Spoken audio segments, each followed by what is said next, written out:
Cash Flow Diary Podcast, episode 443.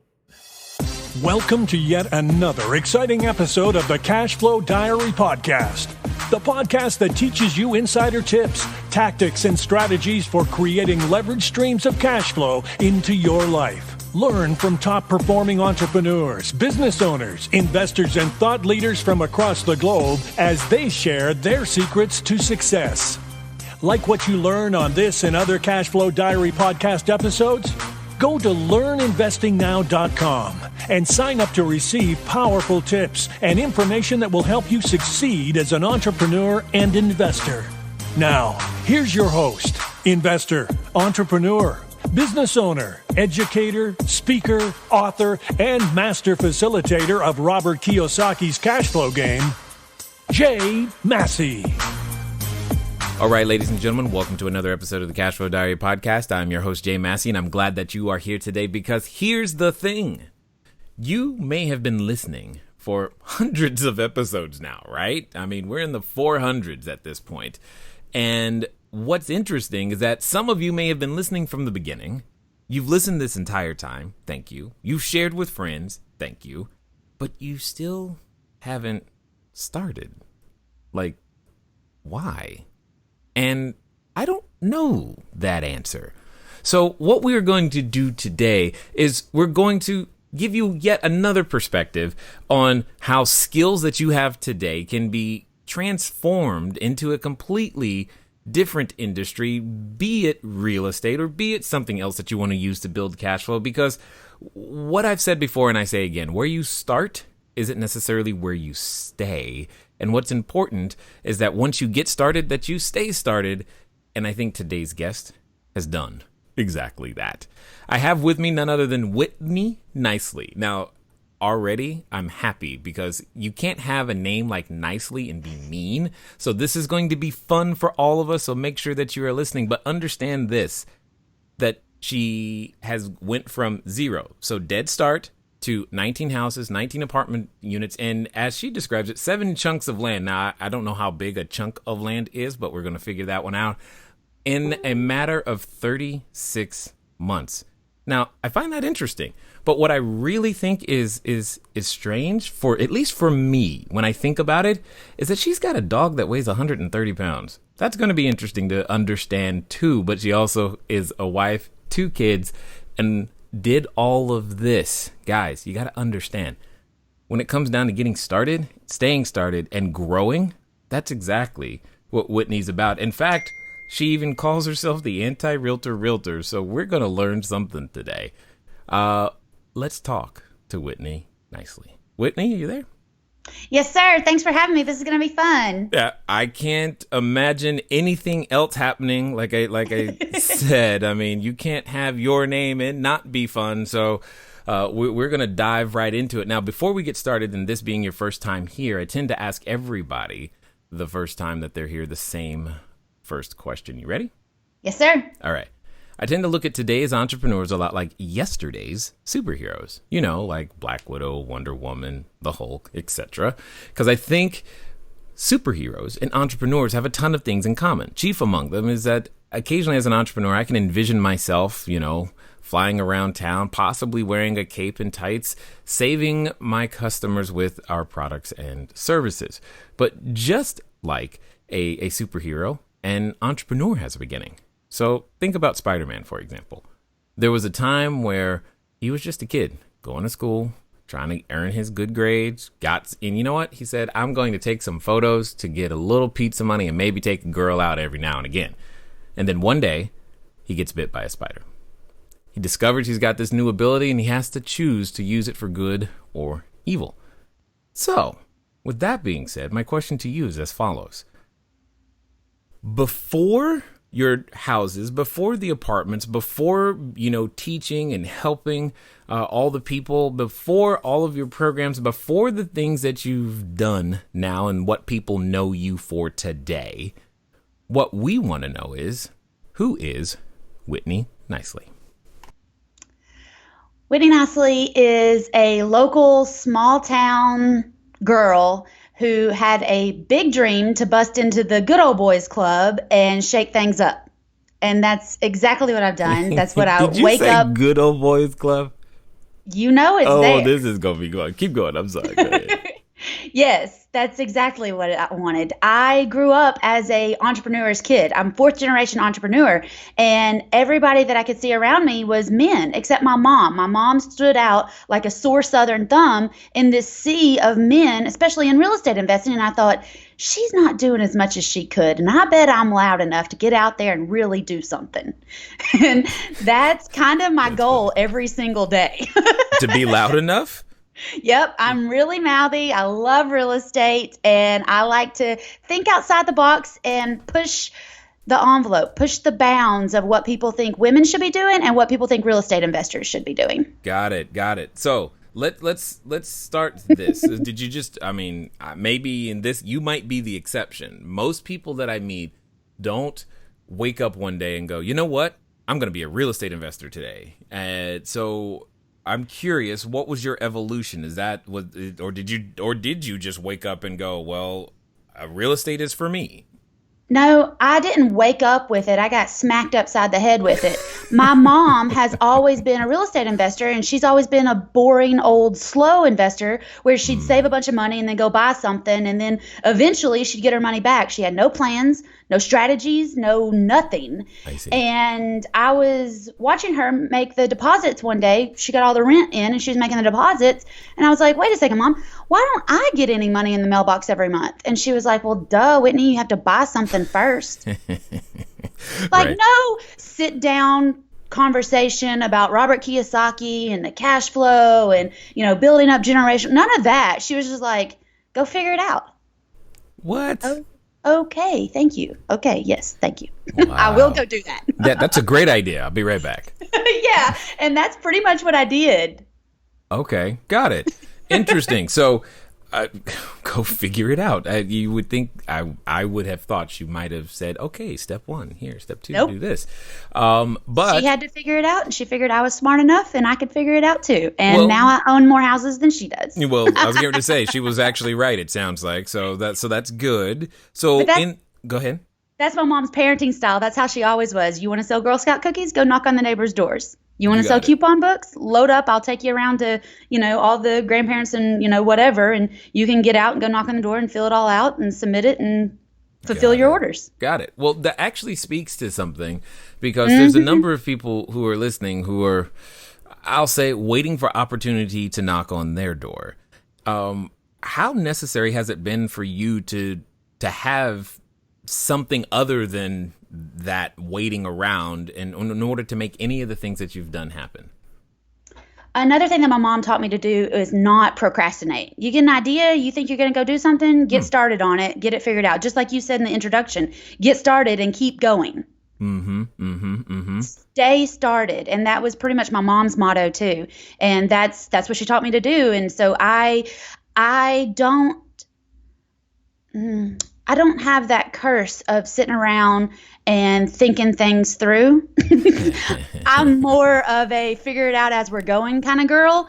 And I get more done that way because I don't always pre-plan for the bad stuff to happen because I just solve whatever's coming at me at the moment instead of what might, could, and most time never happen.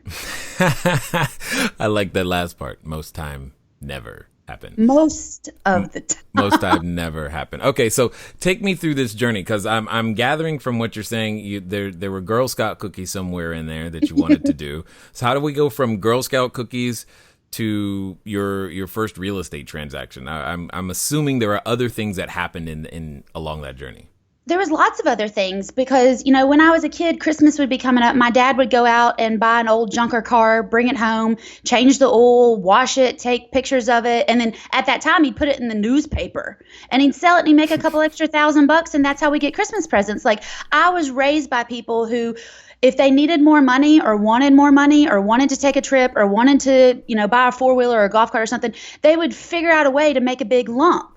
And so I was just raised with that mindset, like go out and do something. So in college, I started flipping furniture on Craigslist, or I'd go to auctions and buy couches and, whole estates. And I'd take them home and put them in my house and, kind of doll it up a little bit like it was my furniture. And then I'd sell it on Craigslist or Facebook.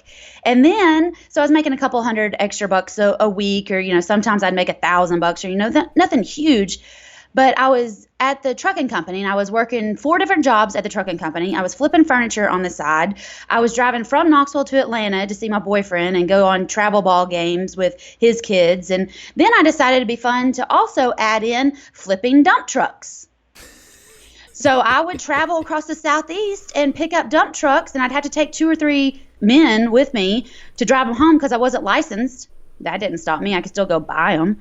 And I'd buy the trucks, take them home. The guys would clean them up, again, change the oil, and I'd flip them. I'd sell them to guys all across the country. They'd fly in from everywhere to buy my dump trucks because I had a really good product and a really good price. So that's how I learned. And then in 2009, in the middle of the recession, I was still living at home and working for mom at the truck company. It was just a lot of mom time, And she had a rental house, and I was like, it's close, but maybe I could move into it. Well, we, urged her tenants to leave, and they did. And we walked in. They'd been there for 12 years. I don't think they'd vacuumed or wiped down the countertops in the entire 12 years they were there. So we flipped it. And in that process, I fell in love, Jay. I absolutely fell in love with, ordering the people around, getting the materials, and seeing something ugly come to life and be pretty. And I fell in love with the house. I moved in. I lived there for 7 years. I'd bought 16 houses, and I was still living in my mom's rental house when I finally moved out last year. I love it. Okay. All right. Now, you said a lot of things in there, and I'm sure many of us want to understand how you flip a dump truck. We'll get to that in a moment. But for the benefit of everybody, when she said that her father put something in the newspaper, that's what we used before there were blogs and websites. Because I know that might have thrown some of you like, what's that? Where's the secret newspaper? Now, okay. So what I'm sensing is a pattern. You buy things that are broken, you fix them and resell them. That is what I'm sensing from the path that you were telling me. Absolutely. But you started with furniture. Like, yes. Help me there, because I am the least handy person that you probably have ever talked to.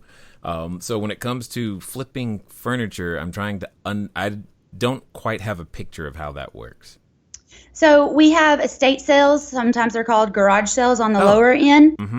And people advertise those on Craigslist. They advertise them on Facebook. Also, auctioneers around me have awesome real auction estate sales. And I would go and buy a table for 10, 15, maybe $50, take it home, put it in my living room, and put an ad up on Craigslist that said, hey, I'm going to upgrade my coffee table. Who wants this one? And sell it for $150 or $200. You didn't do anything to it? No, I just wipe the dust off of it. I love this. And so when I flip houses now, I kind of do the same thing. I put a little lipstick on a pig. I don't really gut the kitchen or do anything amazing. But the pictures look really good afterwards. It's something to be said for one's marketing skill. Exactly. Because that's what I was trying to understand. I'm like, a table's a table. How do you make it a table suddenly worth more? I'll tell you. Yeah. And I do this with my houses too. It's a soft staging kit. It's girl stuff. You put little, doilies out, and you put I had no shot right there. Right. As soon as you said it's girl stuff, I'm like, oh, well, no wonder. I make it look like mine. And what do women want? Something another woman has. Wow. And so I make it look like mine. I put magazines out. I put little candles out. I doll it up a little bit. That's okay. Got it. So now I have a question then. How do you doll up a dump truck? It's a dump truck. Well, that one, you wash it, and while it's still wet, you take a picture of it while the sun's shining on it. Okay. Sometimes you can buff out the bumpers. Most of the time, just changing the lights or making sure the backup alarm works is enough for people to fly across the country and hand you $20,000 or $30,000, $50,000. All right, dump trucks it is. So Yep. then with that kind of price point, because that's actually was kind of what I was thinking is, flipping furniture is one level of risk because it's, you Yes. don't really have a whole lot up front. But when it comes to a dump truck, that's a lot more up front. And when it comes to houses, it's even more up front. And a lot of people have trouble dealing with that because they're like, oh my gosh, I'm used to earning $5,000 a month or $2,000 a month. If I get this deal, it's going to be tens of thousands of dollars. This is so much bigger, and we tend to add so much pressure and anxiety to these types of impactful things. So my question to you is, how difficult was the transition from dump trucks to, I guess, houses? It wasn't very difficult at all. I mean, you start with something small and then you grow into more zeros and commas. Yeah, got it. And two of my first real estate deals, I bought two pieces of land. The first one, I paid $1,200 for it, and it'd been valued at $69,000, and I paid $1,200. So most people, even if you make $5,000 a month, you could squirrel away $1,200 to buy some real estate, and then you are now a real estate investor. Like, that's why I did that. Yeah. I literally bought land just to become a real estate investor. The next piece I bought was a half-acre piece of industrial land, and I paid $1,500 for it. So I'm still not talking about a whole lot of money, right? Mm-hmm. And I rent the driveway to that second piece for $250 a month. So 6 months, I got all my money back. I've had it for 3.5 years, and that ROI, I mean, Yeah. I don't even know. It doesn't matter. The point that I like, here's what's happening for a lot of people. I believe is happening when they're listening to you. They're going, "Oh," and that's good. They're going, "Oh," and they're giving themselves permission to actually move forward because it doesn't have to be, well, it's a $2 million investment. Well, don't start there. Start with something that you feel more emotionally comfortable with, and that you can work within. So what has this journey, if you will, actually, I'm gonna ask it this way. You said you're fourth generation. I'm going to take a stab and say most of the people listening, they are first generation. Yeah. Okay. So what advantage or perspective or, head start do you feel that you had by being fourth generation?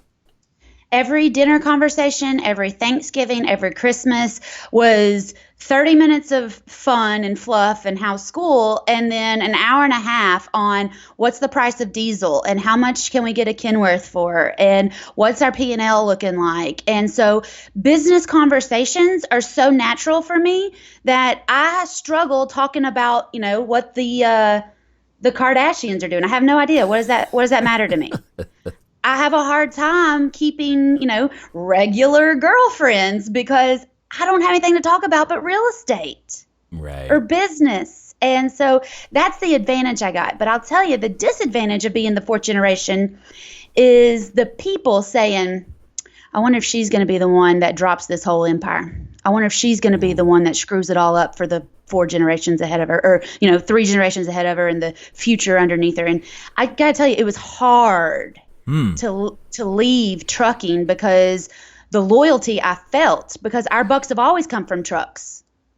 And I felt a little bit like I was abandoning the ship. Wow. Never thought about that. So, okay. So talk to us about this transition then, because a number of people face transitions. Maybe they're, working in their job, etc., but they don't necessarily feel loyalty to their employer in that same way.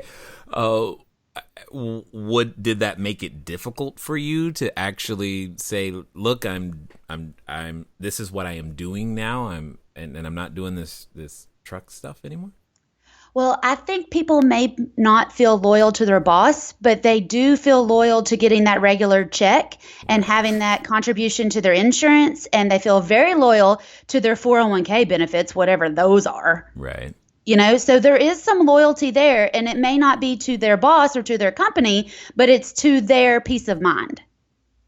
That makes sense. Yeah. Does that, okay. So then the next thing I would say is I worked 4 jobs, y'all. I was working 4 jobs when I started buying houses. And it got to be that those 4 jobs were in the way of me doing more deals. And I was, grumpy when I was at the trucking company because everybody knew I wanted to be out doing real estate. And it got to a point where I just had to say, all right, y'all, somebody else is going to have to do this because I got to take this afternoon. And I'm taking tomorrow morning. And, I just started whittling back on my time. I did not jump all the way into the deep end without a plan. I waited, kind of slowly into it until it consumed me. And that's what I would suggest. Get it going now. You can totally do 1 deal a month, part-time, half-time, using Saturdays. And I like to break it like this. The way I structure real estate, if you can create $300 a month, if you can buy a house and you make $300 a month, like not a whole lot. I'm not talking about tens of thousands of dollars. You don't have to invest anything in this house to get this $300 a month. But if you can get $300 a month and you do 1 deal a year for 2 years, just 2 years, that's 24 houses you'll have under your belt, just one at a time. And that'll be $7,200 a month coming into your checking account. And then most people will leave. If you do it for 3 years, you'll break 6 figures a month. I mean, $10,000 a month. So over the year, you'll have over 6 figures just doing slow and steady 1 deal a month, averaging $300. Well, okay, so let's talk about that. Most people, when they're in pain, which they equate to their job and traveling to their job, commuting, and the work and dealing with the boss, the whole thing. We don't like to get out of pain slowly. You're asking everybody to be patient in a way that they might not have ever thought of being patient before. And to have vision, that's not easy. Hello there, entrepreneur. This is Jay Massey.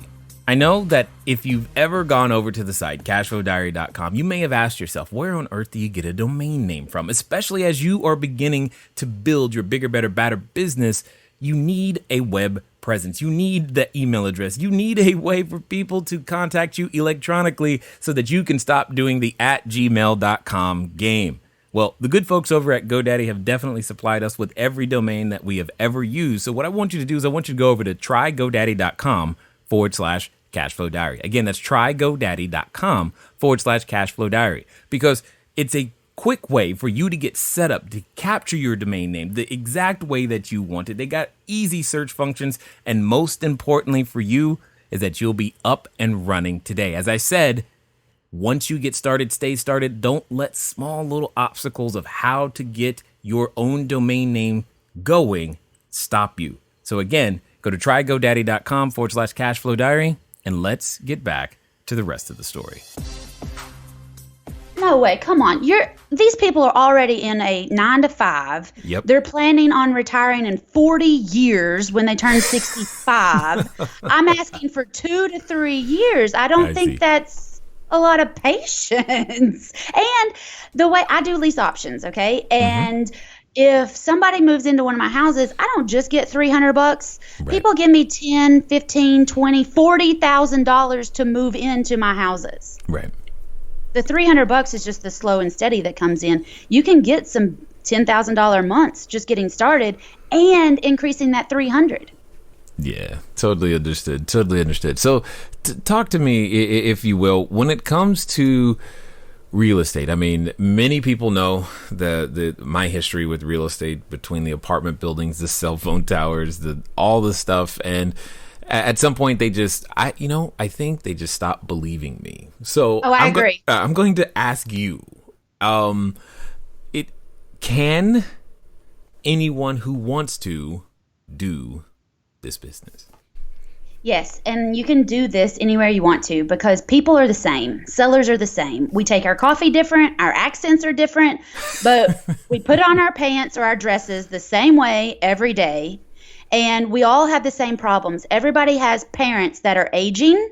Everybody has friends with parents who are aging. Yep. And you know somebody who is a small town landlord. Yep. And eventually their portfolio is going to have to go somewhere. And you probably, your audience probably knows somebody whose parents are loaded, but their kids are stupid.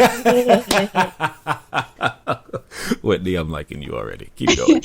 And guess what's going to happen to that portfolio if your audience doesn't step up and say, hey, man, I will take that portfolio. I will buy my friend's inheritance. I will keep your portfolio intact. And then I will be loaded.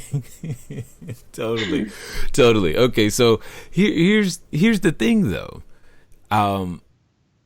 The things that you were talking about require a completely different level of thinking, if you will, and if most people who have been subjected to our schooling system, notice I didn't say education, that they don't have the necessary facility to see or think in the way that you think. How could you help them cross that line? Because at the end of the day, what we have when we're business owners is ideas, and they have ideas. Their ideas are great.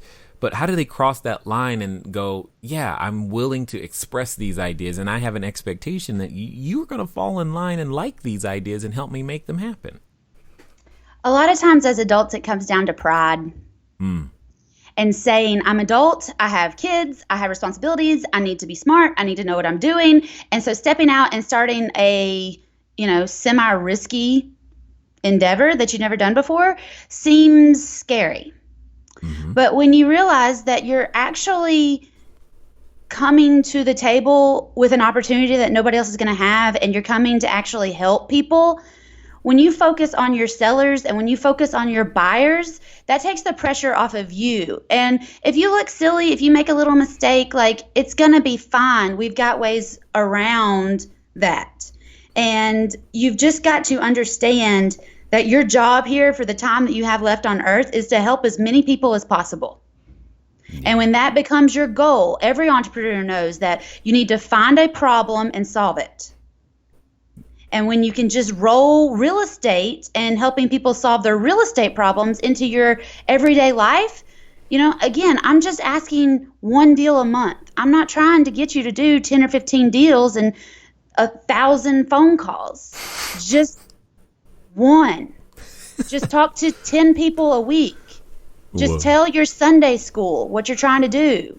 Tell your B&I group what you're trying to do. And you'll hit your, quota of 10 people a week really fast. Right. Yeah, totally understood. I like to keep it all just so small and so personal and so, organic and smooth. I don't like to feel like I'm out blasting with people with what I'm trying to do or this and that. I want to sneak in the back door of their head so that they start mentioning me to their friends with real estate problems without me having to be there. I get tons of leads that way just because I'm mouthy about it. Right. As you said, how loud can I be? Now, when it comes down to it, though, a lot of people try to approach the real estate game by talking to realtors because isn't that what... I'm sorry, what was that? Do us all a favor. Why, when the word realtor comes out, what's the reason for that response? Why, if I'm looking to build my cash flow, should maybe is there a better way? Is that what you're trying to say? Realtors are in the service business of helping people who don't have time to do the research themselves. And I have a little riddle. You ready? Okay. I feel like I should take out a pen or something, but go ahead. The best agents I know are investors. And the best investors I know don't have a license. Got it. Yeah, I don't have one. I know, and I've been a fan of yours for years. And so when I have a license, and I'm the broker for Whitney Buys Houses, and my competition in Knoxville hates that my firm name is Whitney Buys Houses because I look like a wholesaler, but I'm licensed. And shouldn't I have a proper name and not have bright pink signs on the side of the road? Like, they get so mad at me because I'm a threat. They don't understand what I'm doing. I don't follow their clear to close chase. I don't follow a lot of their guidelines. I don't put my stuff on the MLS because I don't need the MLS. Mm-hmm. And I'm really good friends with the number one broker in Tennessee, and she and I are really good friends because we're both very strong women, and we have very strong opinions. And I can see her perspective of, agents are necessary. I get that. But for investors, agents are not the number one way to go. Okay. And well, I agree. But a lot of people, often, especially if they have a job, they don't really have, they feel like they don't have a lot of time. How would you suggest they get started then? Stop watching TV. Uh-oh. You about to hurt some people. Okay. Other than anything else? Or is that, is that enough? Now you have 3 more hours on your day. Right. Okay, so what would they do with TV? What would they do with those 3 hours instead?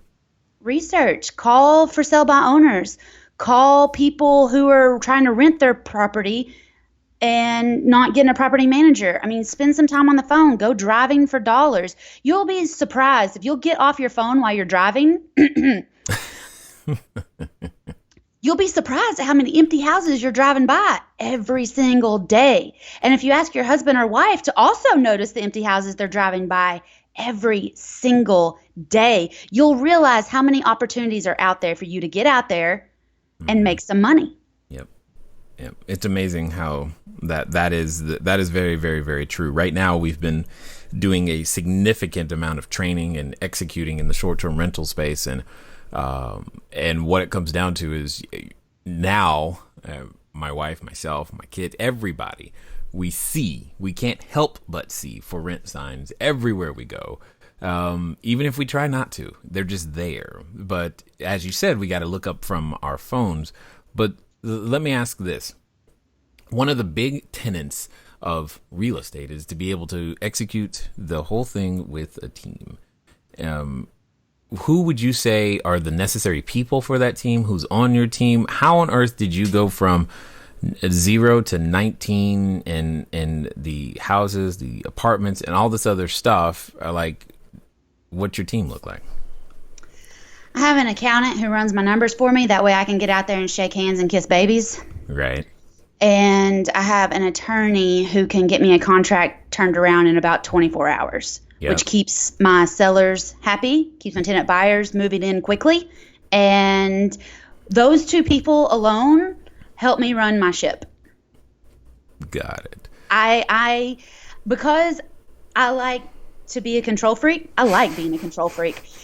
I don't want to train somebody else to do my calls. I don't want to train somebody else to, I would actually like somebody to run my post online and stuff. But a lot of the things that I do, I think I get further with more sellers because it's me. You see Whitney Buys Houses sign or ad or something, you call, Whitney answers, Whitney comes to see your house, and Whitney closes. I like that. Yes, I get that. Totally understood.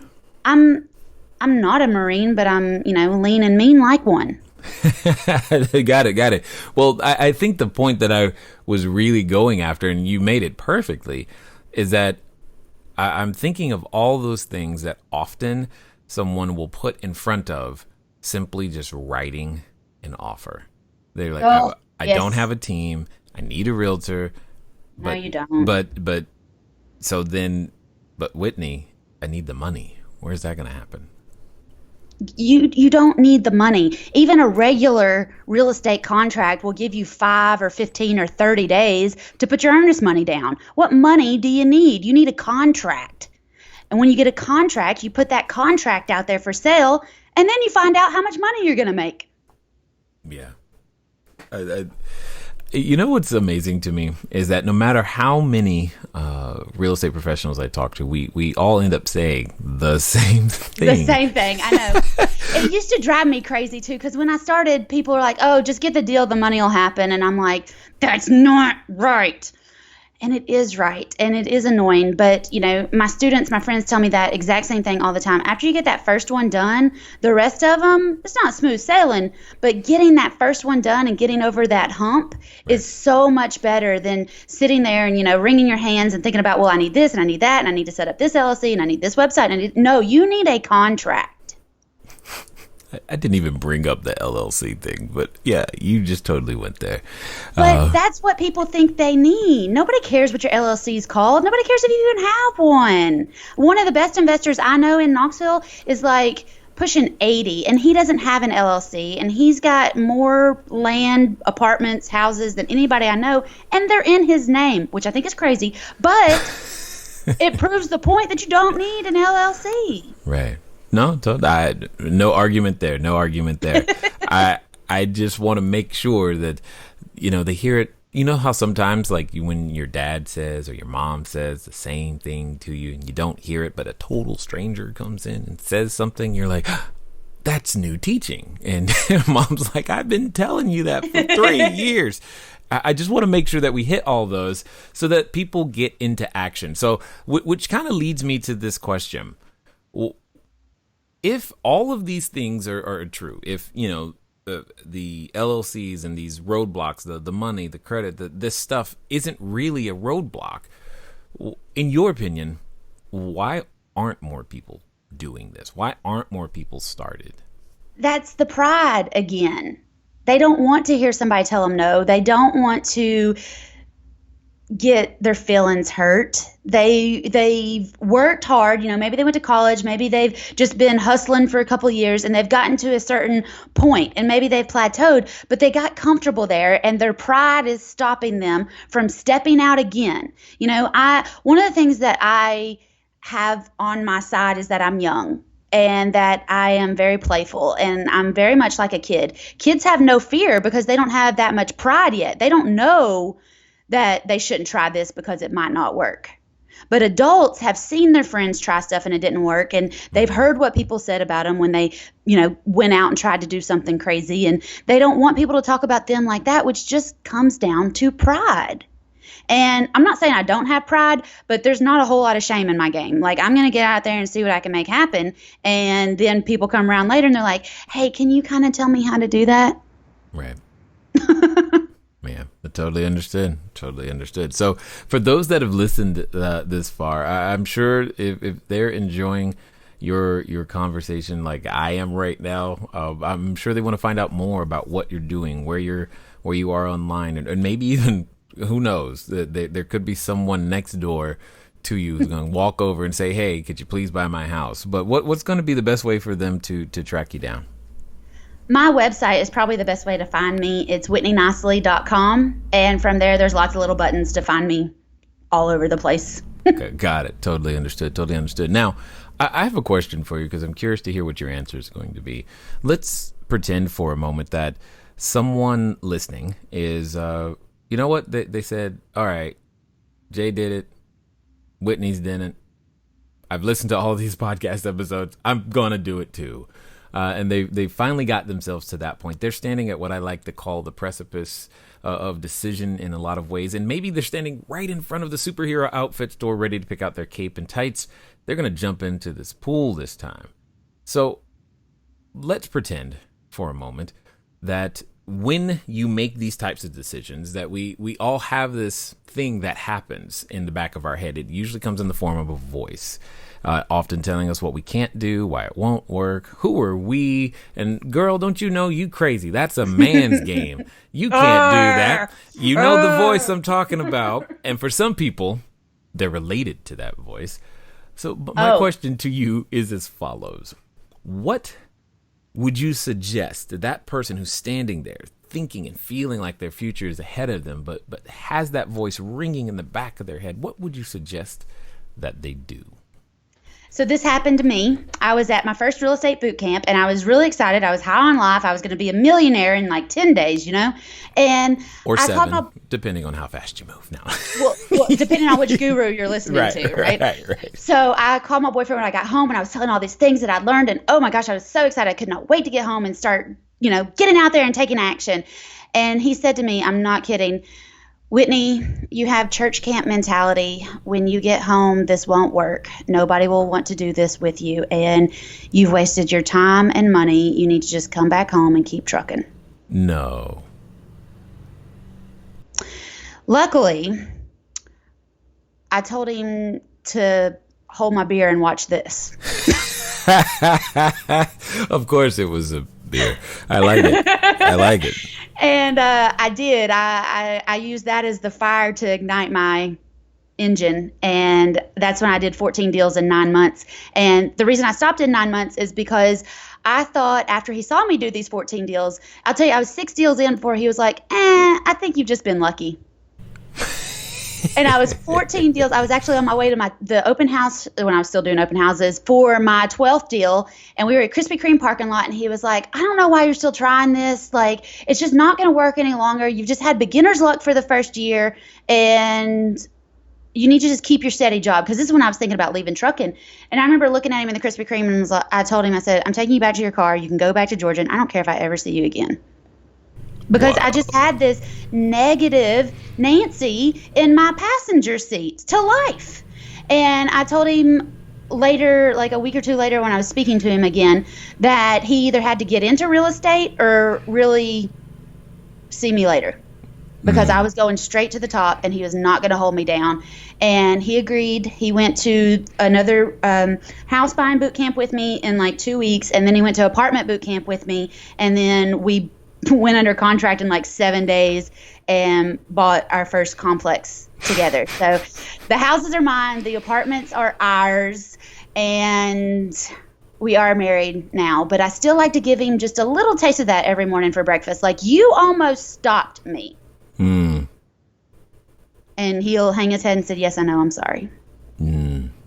So if you have that person in your life, whether you're married to them or not, or whether it's your mama or your daddy or your boss or whoever it is, you tell them to sit down and watch. Well, you forgot the hold my beer part. Come on. Well, maybe your listeners don't drink beer. Yeah. I know. Understand that was funny. I'm like, she said hold my beer. Yeah. Got it. Okay. Yeah. No, and there is a certain amount of believing in yourself and disregarding what other people think, because ultimately they're not the ones paying your bills or living your life. And regret is heavier than one might think, so might as well go for it and try. So I definitely agree with those things that you've said, because you're the one who's ultimately going to be responsible, and kudos to you for telling him where he needed to be. I look forward to watching my daughters do something similar. I'm actually kind of afraid for the guy in this particular case, but they'll work it out. So that's good. I definitely wanted to say thanks for being who you are, because I think the world needs more. And thank you for taking the time to share your knowledge, your insight, and your wisdom here with us today at the Cashflow Diary. Oh, absolutely. Thanks for having me. This has been a little bit of one of my goals for 2017. I have to tell you, I'm fangirling a little bit over here on my side of the mic. All right, ladies and gentlemen, you know what time it is. It's time for you to move at the speed of instruction. What does that mean? That means get over to WhitneyNicely.com, because, well, it would be nice, but more important, she's got something that can help you move one step closer to those goals. And at the end of the day, that's the only thing that matters. You're the one living this life. You're the one who has to live with the results. And if you don't like the results of the life that you're currently living, there's only one person who you get to quote unquote blame for it. And that same person you could begin to blame for your success. And you know what step number 1 is to get started. Ladies and gentlemen, it's been fun talking to you today. I look forward to talking to you soon. Until next time.